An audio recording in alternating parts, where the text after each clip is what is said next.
নমস্কার। জয় গোস্বামীর মেঘবালিকার জন্য রূপকথা। আমি যখন ছোট ছিলাম খেলতে যেতাম মেঘের দলে।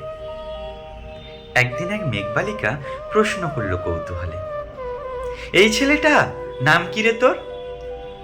আমি বললাম, ফুসমন্তর। মেঘবালিকা রেগেই আগুন, মিথ্যে কথা, নাম কি অমন হয় কখনো? আমি বললাম, নিশ্চয়ই হয়, আগে আমার গল্প শোনো। সে বলেছে, শুনবো না যা। সেই তো রাজা আর সেই তো রানী, আর সেই তো একই ঢাল তলোয়ার, সেই তো রাজার কুমার পক্ষীরাজে, শুনবো না যা, ওসব বাজে।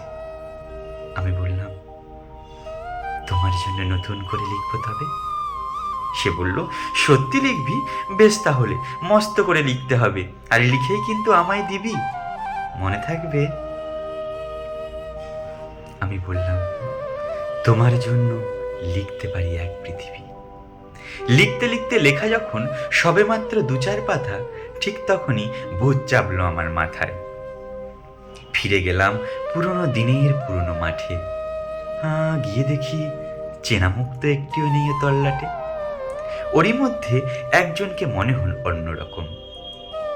এগিয়ে গিয়ে বলি তাকে, তুমিই কি সেই মেঘবালিকা? তুমিই কি সেই? সে বলেছে, মনে তো নেই, আমার সব মনে তো নেই। আমি বললাম, আরে তুমি আমায় লেখার কথা বলেছিলে। সে বলল, ও, সঙ্গে আছে ভাসিয়ে দাও গায়ের ঝিলে। আর হ্যাঁ শোনো, এখন আমি মেঘ নই আর। সবাই এখন বৃষ্টি বলে ডাকে আমায়।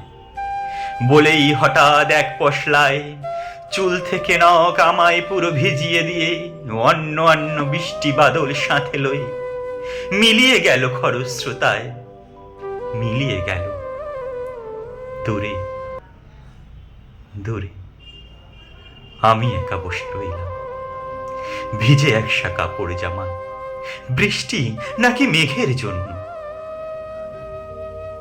ঠিক এমন সময় অন্য এক বৃষ্টি আমায় চিনতে পেরে বলল, এতে মন খারাপের কি হয়েছে? যাও, ফিরে যাও, লেখো আবার, এখন পুরো বর্ষা চলছে, তাই আমরা নানান দেশে নানান কাজে ব্যস্ত। তুমিও যাও, মন দাও গে তোমার কাজে। বর্ষা শেষে আমরা নিজেই আসবো ফিরে তোমার কাছে। এক পৃথিবী লিখবো আমি, এক পৃথিবী লিখবো বলে ঘর ছেড়ে সেই ঘর বাঁধলাম গহীন বনে। সঙ্গী শুধু কাগজ কলম, একাই থাকবো, একাই দুটো ফুটিয়ে খাবো।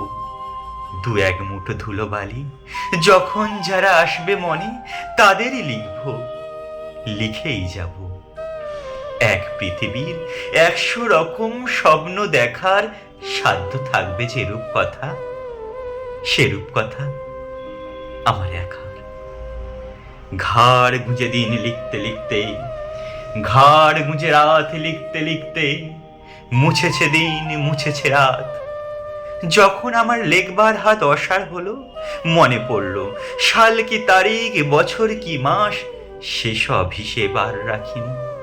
লেখার দিকে তাকিয়ে দেখি এক পৃথিবী লিখবো বলে একটা লেখাও শেষ করিনি। সঙ্গে সঙ্গে ঝমঝমিয়ে বৃষ্টি এলো খাতার উপর, আজীবনের লেখার উপর।